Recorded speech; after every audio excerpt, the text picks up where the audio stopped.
جب تاتاری آئے تھے نا بغداد میں، تو تاتاریوں نے کیا یہ تھا کہ مسلمانوں کے دلوں میں اپنا روب ڈال دیا تھا۔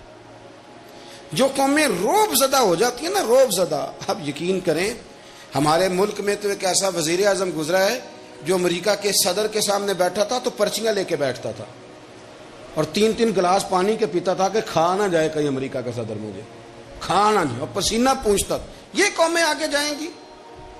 کوئی بات نہیں کرنی آتی، جو کہیں کھڑا ہونا نہیں جانتے، کسی میدان میں کھڑا ہونا۔ مجھے غریبوں سے شکوہ ہے کہ یہ جب امیروں کے سامنے جاتے ہیں تو چاپلوسی کرتے ہیں، یہ امیروں کے سامنے جاتے ہیں تو ہانپتے اور کانپتے۔ روٹی اپنے گھر سے کھاتے ہو کہ امیر دیتا ہے تمہیں؟ کسی غریب کے لیے امیر نے دروازے کھولے ہیں کہ لے جا میری جائیداد؟ وہ باہر سے آیا امیر کما کے تو غریب سارے ایئرپورٹ پہ لینے چلے گئے، کیوں؟ کے اندر روب ہے۔ تاتاریوں نے یہ کیا کہ روب ڈال دیا تھا، روب، مسلمانوں کے دلوں میں روب تھا۔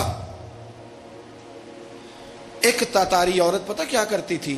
وہ 20 مسلمان مردوں کو چوک میں کھڑا کر جاتی، کہتی یہاں ٹھہرو، خبردار ہلنا نہ۔ 20 مسلمان کھڑے ہیں ہاتھ باندھ کے، وہ گھر جاتی، باقاعدہ گھر سے تلوار لاتی اور ایک ایک کر کے ان کو قتل کرنا شروع کرتی۔ 20واں قتل ہو رہا ہے، 19ویں تیاری کر رہے ہیں کہ ہم نے بھی مرنا ہے، حالانکہ ایک بی بی گولی نہیں تلوار ہے، پکڑی جا سکتی، لیکن کوئی حال ہی نہیں، کوئی پوچھنے والا نہیں۔ پھر اللہ نے توفیق دی شیخ یحییٰ کو، بوڑھے آدمی تھے، 80 سال کی عمر تھی، کہنے لگے مسلمانوں میں نعرہ تکبیر کہوں گا، تم میں سے جس کا دل کرے اللہ اکبر کہے، جس کا نہ کرے نہ کہے، میں اللہ اکبر ہی خود ہی کہہ لوں گا۔ بس ایک درویش نعرہ لگا کے میدان میں نکلا ہے تو رب نے امت کو پھر سے فتح عطا فرما دی۔ اٹھ باندھ کمر کیوں ڈرتا ہے، پھر دیکھ خدا کیا کرتا ہے۔ اور اقبال کہنے لگے اٹھ کے اب بزم جہاں کا اور ہی انداز ہے، مشرق و مغرب میں تیرے دور کا آغاز ہے۔ ہمت انسان کو جوان کرتی ہے، اپنے اندر حوصلہ پیدا کرے، پھر دیکھیں کتنا آسان ہے منزل کا سفر۔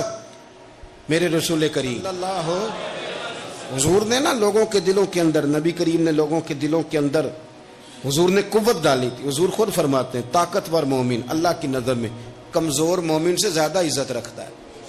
میں نا یہ میرے پاس بچے پڑھتے ہیں طالب علم، تو میں کہتا ہوں مسجد کے صدر کے سامنے کھڑے ہو کے نا کچی پکی باتیں نہ کیا کرو، ڈٹ کے کھڑے رہا کرو۔